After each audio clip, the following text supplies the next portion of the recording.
송나영의 라디오 오늘.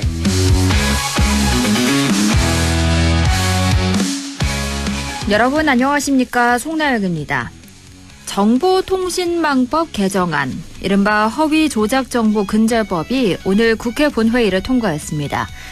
이로써 2박 3일 동안 60시간 가까이 이어졌던 여야의 필리버스터 대결도 끝이 났는데요. 허위조작정보근절법의 핵심은 고의로 허위조작정보를 유포한 언론이나 유튜버에게 최대 5배의 징벌적 손해배상을 물을 수 있다는 겁니다. 또한 비방 목적으로 명예를 훼손하면 3년 이하의 징역형까지 받을 수 있게 됩니다. 국민의힘은 이를 두고 입틀막법이라 비판했는데요. 표현의 자유가 위축되고 권력의 비판이 위축될 거란 우려입니다. 반대로 민주당은 언론의 책임을 강화하는 법이라며 허위정보 피해자들이 제대로 된 보상을 받지 못하는 현실을 바꾸기 위한 법이라고 주장했습니다. 언론의 책임인가, 표현의 자유 침해인가. 이 법을 둘러싼 논쟁은 이제부터가 시작이겠습니다. 안동문화방송 라디오 오늘 광고 듣고 시작합니다. 미래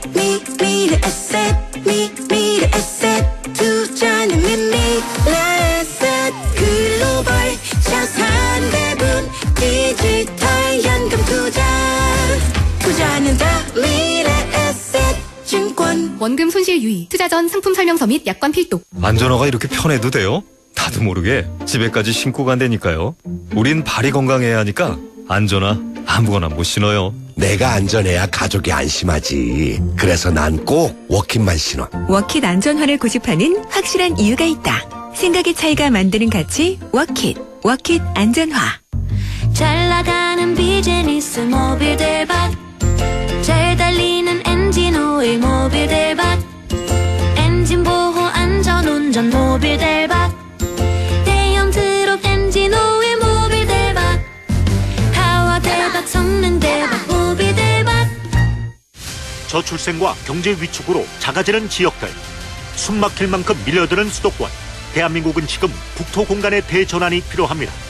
17개 시도를 수도권, 충청권, 광주, 전남, 대구, 경북, 부울경 5개 초광역권과 강원, 전북, 제주의 3개 특별자치도로 묶어 권역별 메가시티로 재편하는 5국 3특 국가균형 성장 전략. 지역에 산업이 자리 잡고 기업이 찾아오며 청년이 떠나지 않아도 되는 생활 공간이 만들어질 때 대한민국은 균형 성장으로 나아갈 수 있습니다. 5국 3특 국가균형 성장 전략. 지역의 성장이 곧 대한민국의 성장입니다.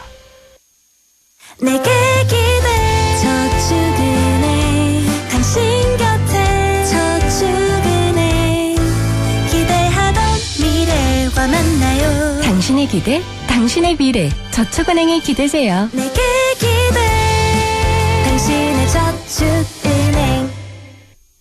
12월 24일 수요일 라디오 오늘입니다. 일부 자동차에 필요한 귀한 정보 전해드립니다. 김필수의 차필 귀정, 대림대학교 미래자동차학부 김필수 교수와 함께 이야기 나누고요. 2부 이슈 오늘에서는 봉화 분천 산타마을 개장 소식, 잠시 후 봉화축제관광재단 김태한 사무국장과 자세히 알아봅니다. 이어서 각종 설문조사 결과를 가지고 우리 사회를 분석하는 시간이죠. 배종찬의 리서치 오늘 함께합니다. 라디오 오늘 유튜브로도 다시 들을 수 있거든요. 많은 애청 바랍니다.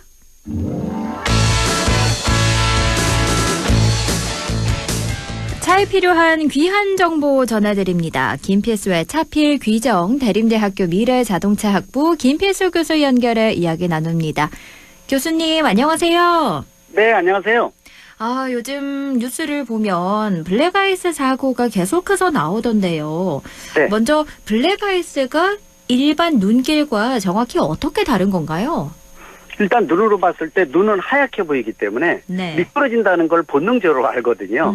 그래서 눈이 내리게 되면 다들 뭐 속도 늦추고 앞뒤차의 간격 충분히 띄어서 이 살금살금 운행을 하다 보니까 혹시 접촉사고가 생기더라도 그렇게 큰 충돌 사고는 많지는 않아요. 네. 근데 블랙아이스는 이게 녹아서 온도차에 의해서 또 이른 새벽 시간 같은 경우에 이 아스팔트 위에 얇게 어는 얼음인데 여기에 이제 검게 이물질까지 섞여가지고 아스팔트로 보입니다. 일반 우리 운전자 눈에는 그냥 일반 아스팔트 같이 보이다 보니까 네. 여기에 그냥 정상 속도로 진입을 하게 되면은 차가 제어 성능이 잃어서 미끄러진다든지 회전한다든지 그래서 생기는 이 사고를 블랙 아이스라고 얘기하는데 그래서 블랙 아이스는 우리가 도로 위에 암살자라고 부를 정도예요. 어허, 네. 그래서 이거는 뭐 겨울철만 되면은 가장 공포스러운 이 차 사고가 블랙 아이스로 인한 사고인데 이거는 다른 국가도 마찬가지이기 때문에 다들 긴장도를 높인다고 볼 수가 있습니다. 그렇군요. 딱 쌓인 눈은 한눈에 보이지만 블랙 아이스는 그렇지 않기 때문에 더 위험하다라고 말씀해 주셨는데 네.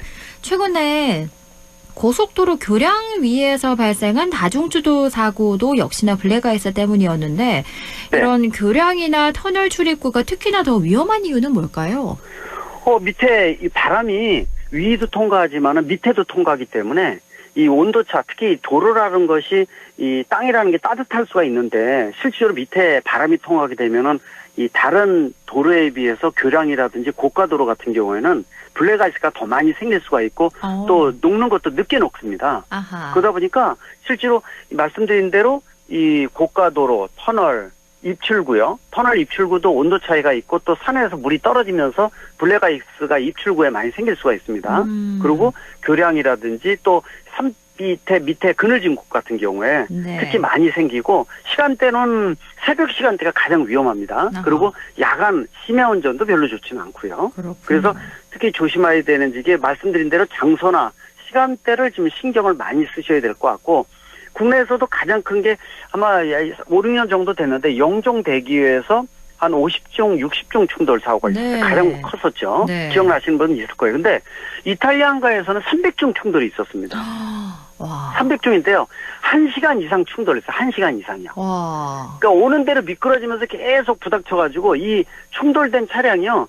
몇백 미터라 그랬어요. 길이가요. 어마어마하네요. 이게 누적된 겁니다. 어떻게 조치도 네. 못하고. 그래서 이 블랙 아이스에 대한 부분들은 다들 신경 쓰셔야 될 것 같고 요새 기후변화도 많다 보니까 어제 그제도 뭐 전국에 여러 군데 비가 많이 왔거든요. 그렇죠. 이게 온도가 그나마 한 2도에서 6도 사이인데 이게 1, 2도만 떨어지더라도 바로 얼음으로 이 블랙 아이스화 할 수가 있어요. 그래서 좀 이 걱정을 많이 했는데 그나마 좀 다행으로 보고 있는데 네. 뭐 파주나 이쪽 그 좀 내륙 쪽 안쪽은 얼음이 오는 경우도 많이 있어서 이 블랙 아이스에 대해서는 좀 더 신경을 한 2-3달은 신경 쓰셔야 된다고 보고 있고 특히 초겨울하고 이 초봄 그러니까 봄이 늦게 올 때 있죠. 겨울 늦겨울이라고 보셔야 되죠. 네. 이때가 또 블랙 아이스가 더더욱 많이 생긴다고 볼 수가 있어요. 온도차가 많다 보니까 아하. 신경을 쓰셔야 될 것 같습니다. 그렇군요. 이 온도차로 인해서 한겨울보다 초겨울과 초봄이 더 위험하다는 그런 말씀이신 거죠. 네.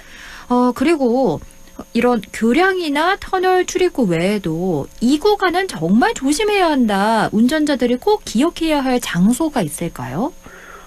말씀드린 장소인데 이 장소가 내가 자주 다니는 길은 블랙 아이스나 좀 여기는 좀 많이 얼어라는 걸 인지를 하기 때문에 이 숙지된 도로 같은 데는 괜찮은데 네. 문제는 장거리 운전하고 초행길일 때가 문제예요. 아하, 그래서 이 정부나 국토교통부 이런 데서도 전국에 블랙 아이스가 많이 나오는 지역을 발표를 하고 있습니다. 네. 계속 추가하고 있으니까 이런 부분들을 꼭 숙지를 해서 혹시 내가 가는 길에 블랙 아이스가 포함이 된지를 잘 보셔야 될 것 같고요.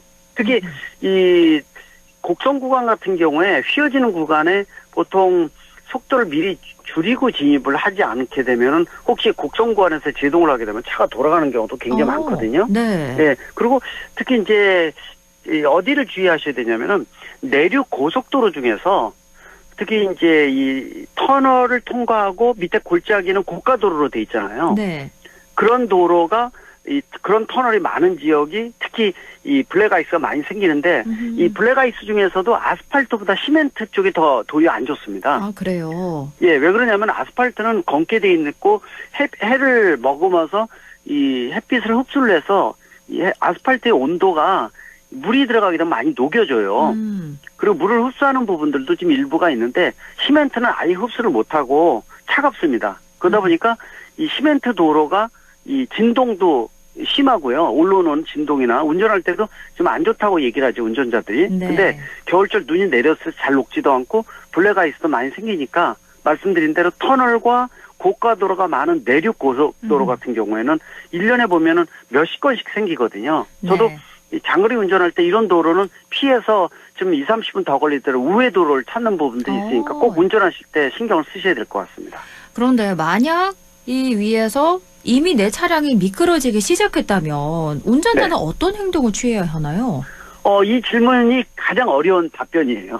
왜냐면은 그렇죠. 블랙아이스는 이미 진입을 해서 차가 미끄러지는 상태에서는 운전자가 할 수 있는 게 별로 없어요. 네. 물론 이제 항상 말씀드리죠. 뭐 후륜보다 전륜이 낫고 전륜보다 사륜이 낫고 사륜에다가 이 겨울용 스노우 타이어 껴주고 네. 또 체인이나 스프레이 계통 뿌려주면 좋다고 말씀드렸는데 얼음판 위에서는 효과가 반감이 되거든요.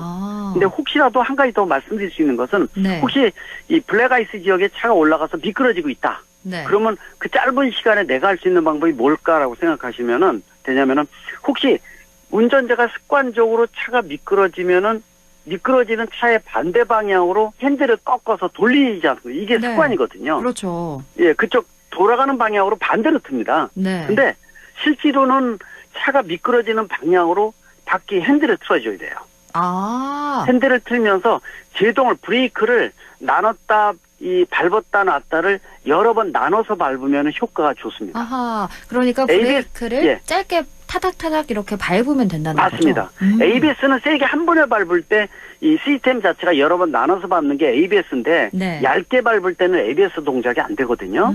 그래서 브레이크를 나눴다 밟았다를 밟았다 놨다를 여러 번 나눠서 밟게 되면은 또 이 핸들을 바퀴의 방향을 미끄러지는 방향으로 틀게 되면은 제동 효과가 그나마 잘 생겨요. 그래서 혹시 접촉사고가 생겨도 경미한 접촉사고로 끝날 수가 있기 때문에 네. 그러나 반대로 틀면은요 차가 그냥 회전하면서 도는 겁니다.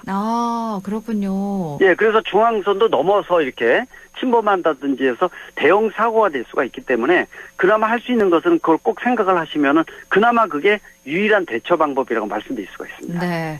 꼭 기억해 주셔야 될 것 같아요. 핸들을 네. 도는 방향 반대로 돌리는 게 아니라 브레이크를 탁탁탁탁 짧게 계속 밟는 게 멈출 수 있는 방법이다. 그나마 덜 다칠 수 있는 방법이다. 이렇게 말씀을 네. 해주셨습니다. 그러면 이 오르막이나 내리막에서 블랙아이스를 만나서 차가 서지 않거나 밀릴 때는 이때는 차를 버리고 나오는 게 맞는 행동인가요?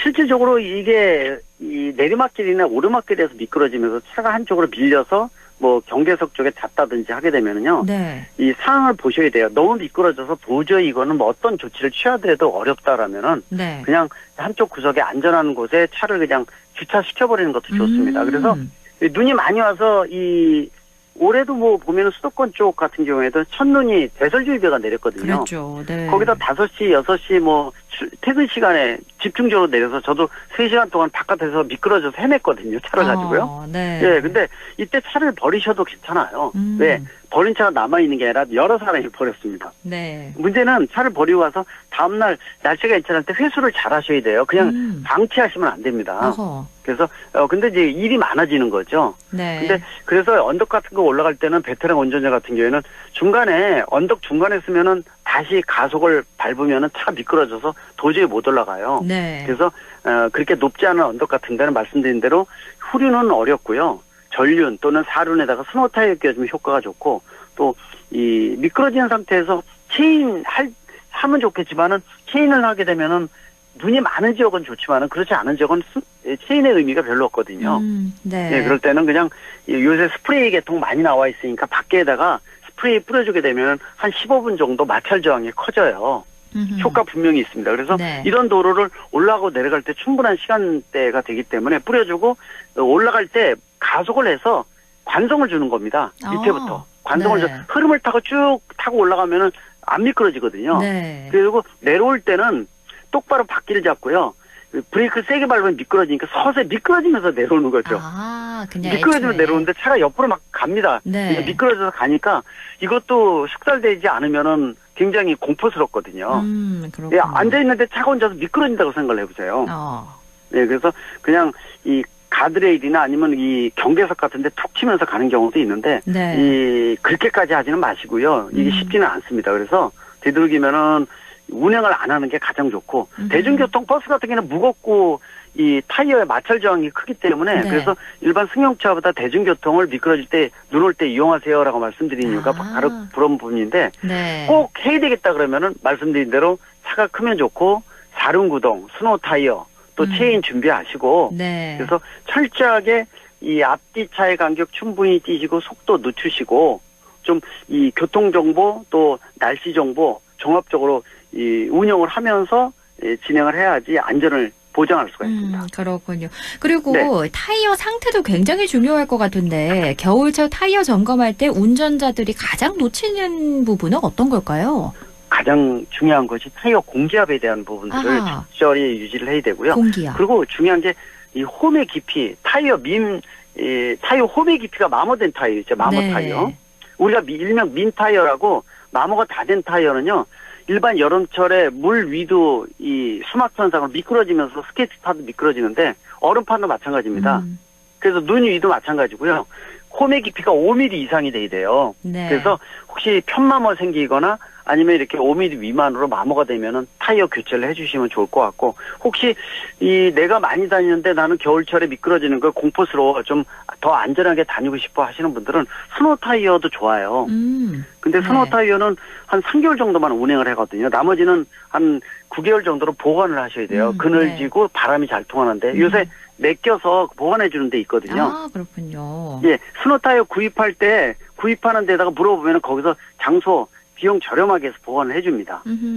예, 그래서 이 스노우 타이어 껴주게 되면 사륜구동에 스노우 타이어 하면 분명히 효과가 있습니다. 그렇겠네요. 근데 완전 미끄러지는 얼음판은 이건 답이 없다. 아하. 그래서 이거는 왕도는 없다라고 생각을 하시고요. 네. 그래서 블랙아이스는 바로 얼음판이기 때문에 더더욱 위험하다고 강조하고 싶습니다. 만약 블랙아이스 사고를 당했다면 2차 사고를 막기 위해서는 어떤 조치를 해야 하나요? 일단 차 자체가 도저히 운행 못한다 그러면 뒤에서 계속 1시간 이상 추돌하는 경우도 있다고 말씀드렸잖아요. 네. 그때 이 운전자부터 탑승객 모두 다 안전한 곳으로 빠져나가야 돼요. 차 버리시고요. 네. 그리고 혹시라도 되면은 키 꽂아놓고 비상등 켜놓고 빠져나오셔야 돼요. 아하. 왜? 거기서 어물쩍어물쩍 하시면은요, 2차 사고 생기면서 사상자가 커집니다. 네. 그래서 이 사망사고도 발생을 하니까 네. 안전하게 뒷사람도 미끄러지면서 그냥 오는 거니까 본인이 제어를 못해요. 그냥 알면서 박는 겁니다. 부닥치는 네. 거예요. 근데 이게 트럭이나 버스 같은 경우는 관성이 크기 때문에 부닥치면은 대형 사고가 되지 않습니까? 네. 그래서 버리시고 빨리 안전선 바깥으로 나와서 신고 안 돼 있으면 빨리 신고를 하시면은 그게 응급조치로서 가장 할 수 있는 방법이니까 사람이 다치지 않는 게 가장 중요하다 볼 수가 있습니다. 네. 블랙아이스로 사고가 나면 키를 꼽고 비상등 켜고 안전한 곳으로 빨리 대피해야 한다라고까지 말씀해 주셨습니다. 네. 지금까지 김필수의 차필 규정 대림대학교 미래자동차학부 김필수 교수와 함께했습니다. 고맙습니다. 네, 감사합니다. 라디오 오늘 2부에서 뵙겠습니다.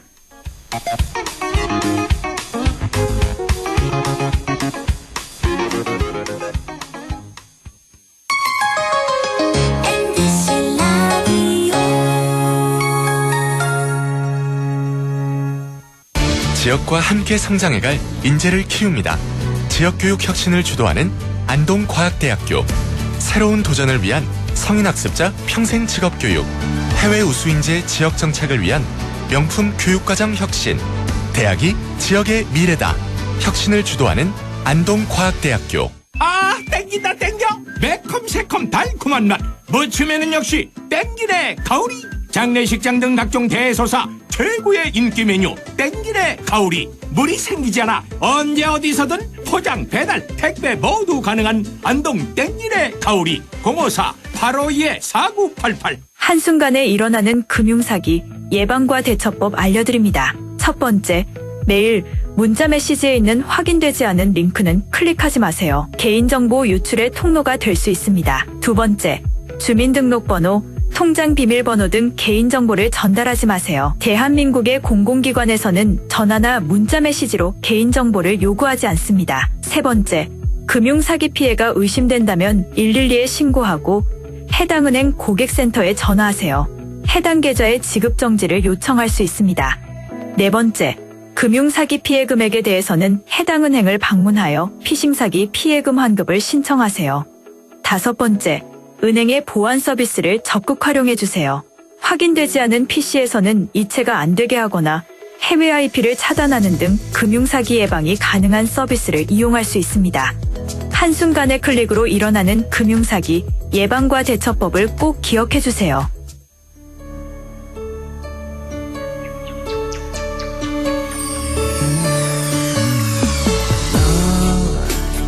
마음을 열어줘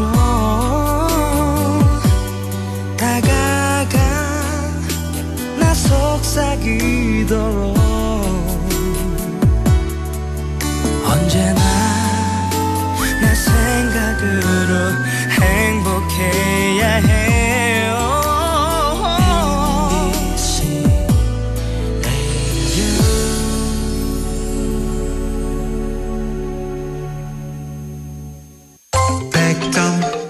MBC MBC 라디오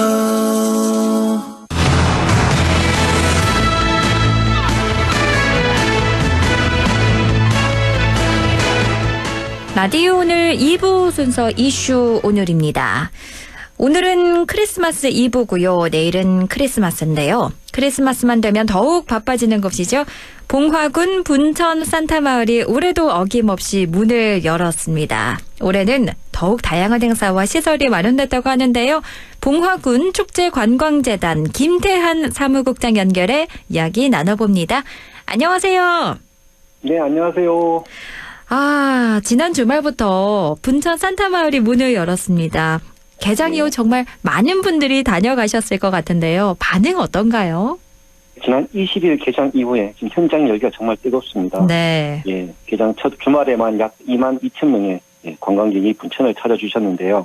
오늘이 크리스마스 이브인 만큼 전국에서 오신 가족, 연인들로 마을 전체가 활기찬 에너지가 가득합니다. 특히 올해는 체험 시설이 많아져서 아이들과 하루 종일 놀기 정말 좋다라는 호평이 이어지고 있는데요. 그래서 이번 한겨울 분천 산타마을 방문객은 10만 명 달성도 충분히 가능할 것으로 기대하고 있습니다. 지난 주말부터 분천 산타마을 겨울축제가 58일간의 대장정에 들어갔는데 올해 축제는 어떤 점에 가장 중점을 뒀나요? 올해 축제의 슬로건은 산타와 함께하는 겨울 이야기입니다. 이번 한겨울 산타마을 프로그램을 기획하면서 가장 중점을 둔 부분은 바로 체험형 관광의 강화와 가성비 있는 여행지 조성입니다. 단순히 눈으로만 보는 축제에서 벗어나서 방문객들이 직접 몸으로 즐기며 자연스럽게 마을에 더 오래 머물 수 있도록 프로그램을 촘촘하게 구성했습니다. 특히 고물가 시대에 가족 여행객들이 비용 부담 없이 행복한 추억을 만드실 수 있도록 주요 시설의 문턱을 획기적으로 맞췄다는 점이 올해의 가장 큰 운영 전략입니다. 그렇군요. 또 분천 산타마을 하면 역시 진짜 산타를 빼놓을 수 없는데요. 올해도 핀란드에서 공인 산타가 머나먼 길을 온다고요?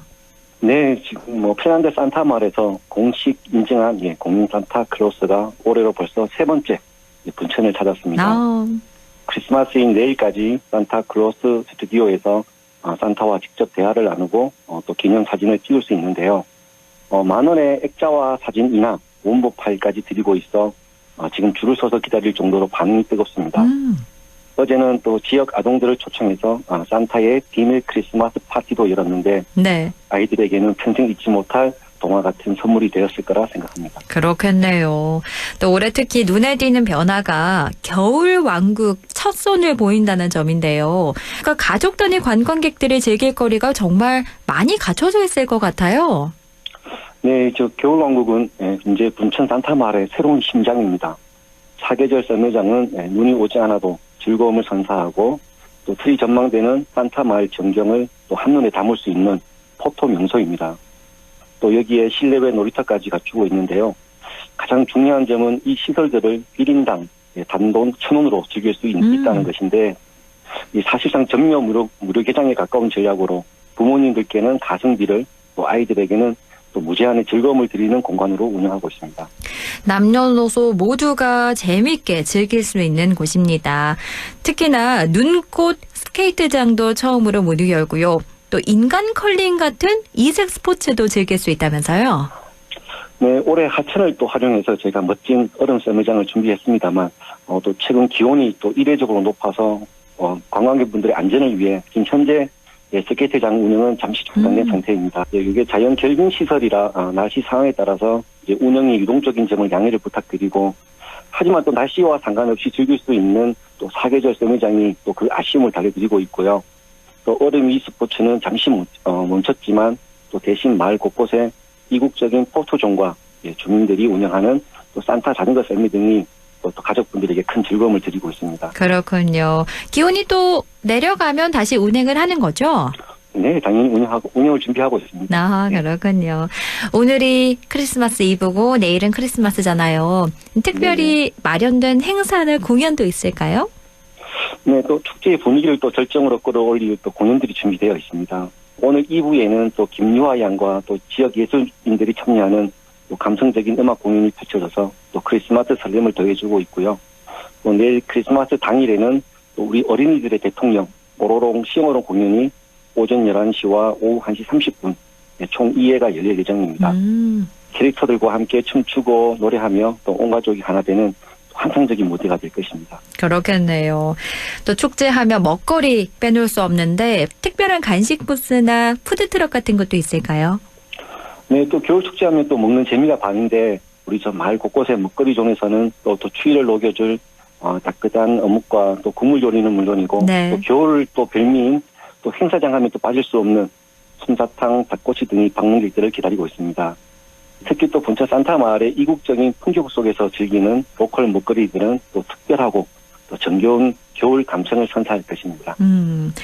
여러 프로그램들과 먹거리가 준비된 축제입니다. 아마 오늘 방송 듣고는 내일 꼭 가봐야겠다 하는 분들 계실 텐데요. 초대 한 말씀 해주실까요? 네, 본천 산타 마을은 내년 2월 15일까지 운영됩니다. 크리스마스가 지나더라도 또 마을 곳곳에 이국적인 포토존이나 또 본천 역사는 계속 열려 있으니까요. 언제든 오셔서 편안하게 사진도 찍고 쉬어 가셨으면 좋겠습니다. 특히 또 주민들이 직접 운영하는 산타 자전거 썰매를 타고 마을 한 바퀴를 돌아보시면서 겨울의 정취를 느껴보시고 또 올겨울 가족들과 함께 본천에서 좋은 추억 많이 만들어 가시길 바라겠습니다. 네, 사무국장님 메리 크리스마스입니다. 네, 메리 크리스마스입니다. 오늘 말씀 잘 들었습니다. 고맙습니다. 네, 감사합니다. 지금까지 봉화군 축제관광재단 김태한 사무국장과 이야기 나눴습니다.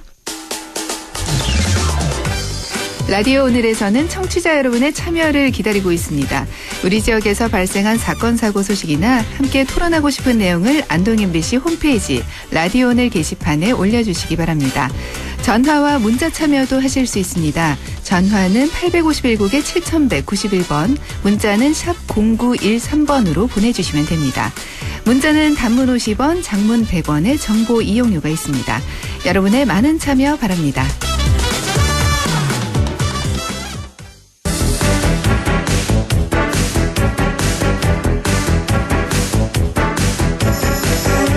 리서치 오늘 인사이트 K 배종찬 연구소장과 함께합니다. 소장님 안녕하세요. 안녕하십니까, 배종찬입니다. 일단 먼저 최근 대통령 지지율 추세부터 짚어볼까요? 네, 오늘 소개해드리는 모든 조사는 중앙선거여론조사 심의위원회 홈페이지에서 확인 가능합니다. 이재명 대통령 국정수행 지지율 아주 큰 폭의 변화가 있지는 않습니다. 그렇지만 임기 6개월 차를 지난 대통령 지지율 조금 횡보하는 양상으로 나타나고 있습니다. 리얼미터가 에너지경제신문의 의뢰를 받아서 지난 15일부터 19일까지 실시한 무선 자동응답 조사 결과입니다. 이재명 대통령의 국정수행에 대해 어떻게 평가하는지 물어본 결과 잘하고 있다는 긍정평가 53.4%로 직전 조사보다는 0.9%포인트 내려왔습니다. 잘 못하고 있다는 부정평가는 42.2%로 직전 조사보다는 0.7%포인트 올라갔습니다. 그러니까 긍정은 조금 내려왔고 부정은 조금 올라간 결과로 나타났습니다. 네, 분석해 주신 게 긍정은 직전 조사보다 조금 내려오고 부정은 조금 올라갔던데 어떤 요인 때문이라 봐야 될까요? 가장 큰 요인은 구체적으로 어느 이 응답자층에서 집중적으로 하락을 하거나 또는 집중적으로 타격을 입었다고 보기는 힘들어 보입니다. 0.9%포인트니까요. 네. 그렇다면 다른 이유보다는 국내 정치 이슈라고 봐야 되겠죠. 통일교 특검 또 통일교와 관련된 여파. 그러니까 통일교와 관련돼서 지금 가장 크게 또 주목받고 있는 인물은 전재수 전 해양수산부 장관이거든요. 네. 의혹이 제기됐던 인물들 중에는 정동영 장관, 또 이종석 국정원장이니까 다 이재명 정부의 인사들입니다. 그러다 보니까 뭐 다른 향후에 어떤 진상이 밝혀지냐 여부를 떠나서 당장 이재명 정부의 인사들과 관련해서 의혹이 제기되고 연관이 되다 보니까 대통령의 국정수행 지지율에도 영향을 준 것으로 분석됩니다. 그렇군요. 그런데 한 가지 의아한 게요. 저번 주가 대통령 부처별 업무 보고가 계속해서 화제가 됐거든요. 그럼에도 그렇죠. 지지율이 올라가지 않은 이유는 뭘까요? 이게 특징이 있습니다. 그러니까 대통령의 이 부처 업무 보고가 상당히 큰 관심을 모았지 않습니까? 네. 논란이 되기도 하고 또 긍정도 있을 테고 또 부정도 있을 텐데 상당히 또 화제거리가 된 것만은 분명합니다. 이재명 대통령도 뭐 넷플릭스보다 더 재밌다고 해요. 이렇게 하면서 또 스스로 이제 반응을 또 알리기도 했는데 네. 그런 걸 본다면은 관련된 부처 업무 보고에 대해서 또 댓글도 확인을 하고 대통령이 상당히 좋은 반응들이 나오고 있다. 이른바 넷플릭스, 일각에서는 또 명플릭스라고 얘기를 합니다. 네. 상당히 주목을 받은 것만은 분명한데 그러다 보면 지지율이 올라갈 법도 한데 이런 게 있는 것이거든요. 대통령의 국정수행에 대해서는 뚜렷한 상승 요인이 잡힐 수 있는 그런 또 분야가 있습니다. 대통령의 이 지지율에 영향을 주는 세 가지 변수는 주로 경제, 이코노미, E, 그 다음에 외교안보, 시큐리티, S, 그리고 마지막으로는 커뮤니케이션인데 네. 이 소통은 주로 아주 큰 비중을 차지하기보다는 매우 특별한 것이 있을 때 추가적으로 더 올라갈 수 있거든요. 그러니까 이전에 누구도 보여주지 못했던 특별한 소통. 아, 이거 정말 못 봤던 장면을 봤다. 놀랍다. 네. 경이롭다.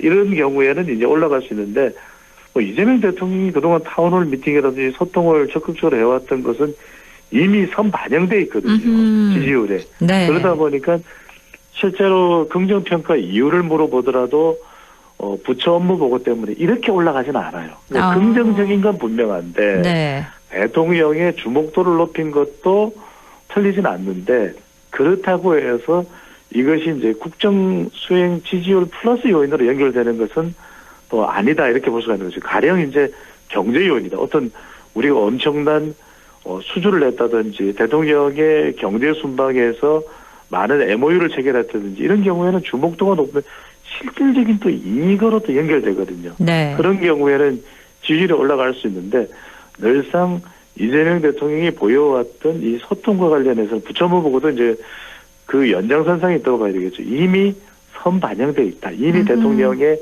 지지율에는 녹아 들어가 있다. 이렇게 볼 수 있는 것이 실제로 지금 지지율 추세를 보더라도 이번 조사 결과가 53%, 정확하게는 53.4%가 나왔는데 10월 달과 비교를 해보면 10월 달이 52.2%거든요. 네. 10월 3주차.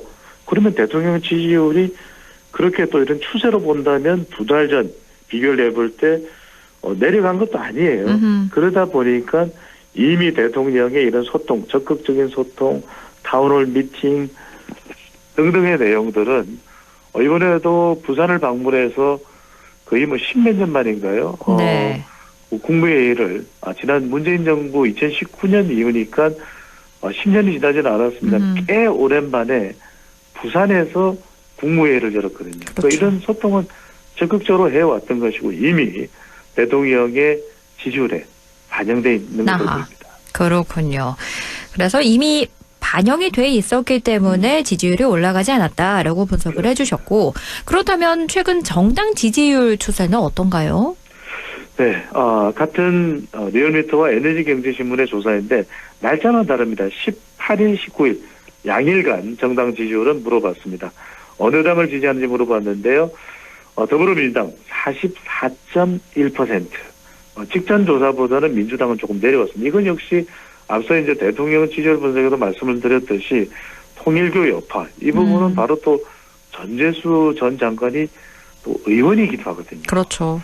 정동영 장관도 또 의원이기도 하거든요. 네. 이게 이제 민주당과 직접적으로 연결돼서 또 영향을 줬다라고 볼 수 있기 때문에 직전 조사보다는 민주당 조금 내려갔습니다. 44.1%.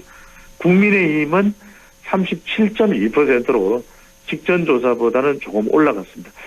국민의힘 경우에는 위기감에 따른 결집. 최근에 또 장동혁 대표 관련한 리더십에 대해서도 이런저런 이야기들이 나오고 있고 또 한동훈 전 대표와의 갈등도 점점 또 첨예화되는 그런 모습을 보이면서 상당히 또 내년 지방선거를 앞두고 지지층들 사이에서는 절박해질 수가 있거든. 이러다가 큰일 나는 거 아니야. 네. 그런 이제 위기감이 지지층들이 조금 더 결집을 했다. 그 결과 직전 조사보다는 조금 더 올라간 결과가 나타난 것으로 본다.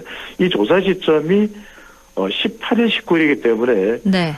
장동혁 대표의 24시간 필리버스터 이게 뭐 역대 기록을 경신했다고 그래요. 그렇죠. 이게 반영됐다고 보기는 힘들 것이고 네. 이건 이번 주에 있었던 일이기 때문에 지난주에 이 18일, 19일 실시됐던 조사 결과를 보면 다분히 위기감에 따른 결집 그리고 통일교 여파와 관련돼서 국민의힘이 민주당이 하락한 그 중도층 지지율을 조금 반사이익으로 가져간 것으로 풀이됩니다.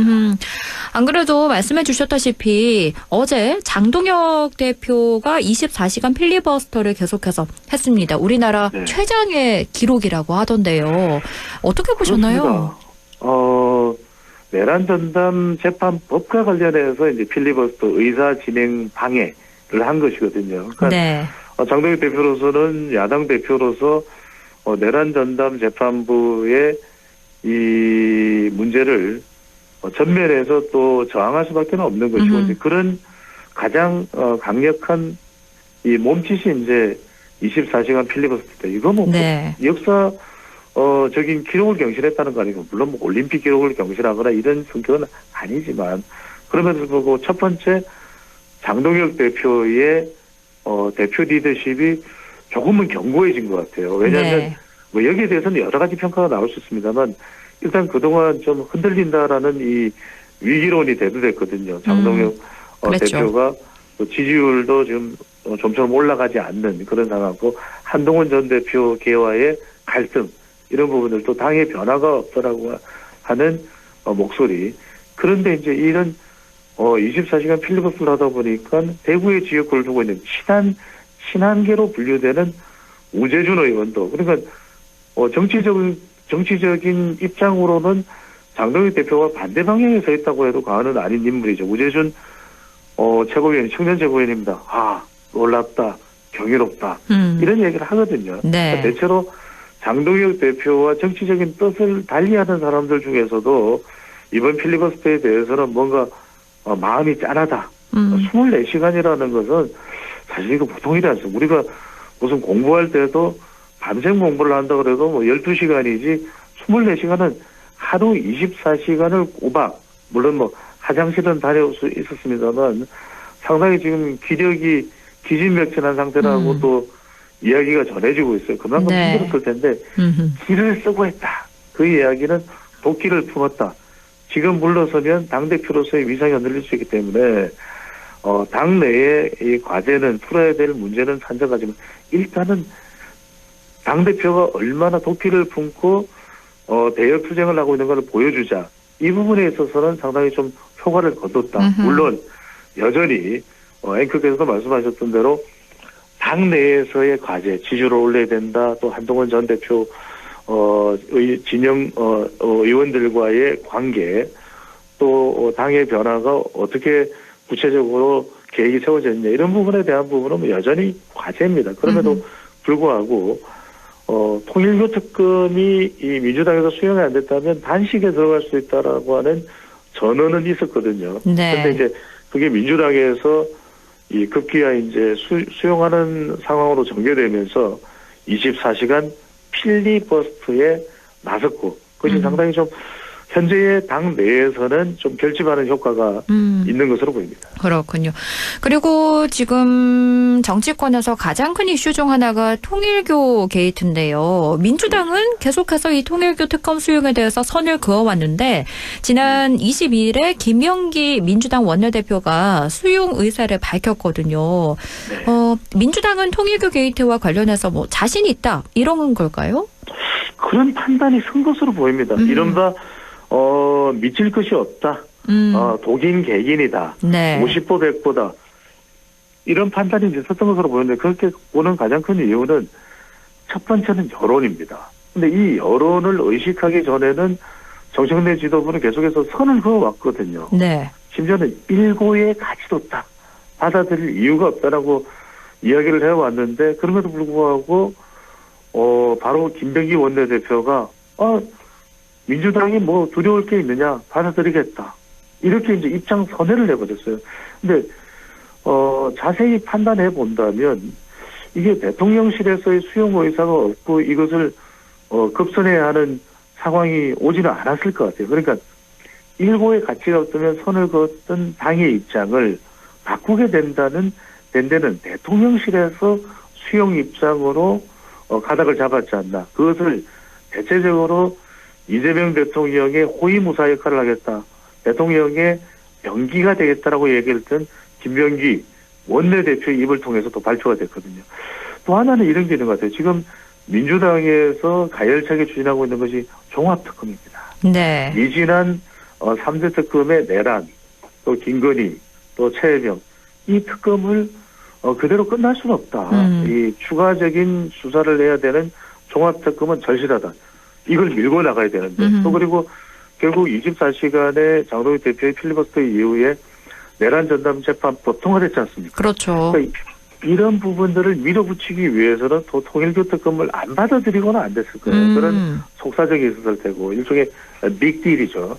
마지막으로는 정청래 대표의 지금 상황입니다. 그러니까 김병기 원내대표마저도 대통령실도 받아들이겠다고 하는 것을 정청래 대표가 버틴다. 이건 난감한 것이거든요. 그렇겠네요. 지난 5일 대의원과 권리당원의 1인 1표제가 무산됐죠. 지금 또 최고위원 보궐선거가 진행 중에 있는데 보궐선거 운동이 진행 중에 있는데 지금 정청래 대표를 저격하고 나선 후보자들이잖아요. 이건태, 또 강덕구, 또 유동철까지. 유동철 이 더민주의 혁신회의 이 공동대표인가요? 또 네. 이제 지난 대선 때 이재명 대통령의 인재 영입 18호이기 됐거든요. 유동철 이번에 최고위원 보궐선거에 나선 후보자 같은 경우는 정청래 대표가 사퇴해야 된다는 이야기까지 했어요. 그러다 보니까 여기서 만약에 이 통일교 특검을 받아들이지 않으면 더 밀릴 수도 있거든요. 아니 대통령실도 수용한 걸 왜 대표가 안 해요? 이러면서 네. 이것이 이제 말 그대로 이 명청 대전쟁이 벌어질 수 있는 것입니다. 그러다 보니까 정청래 대표로서는 버티지 못하고 사적인 또 개인적인 이유가 될 수 있겠죠. 받아들일 수밖에는 없었던 것으로 해석됩니다.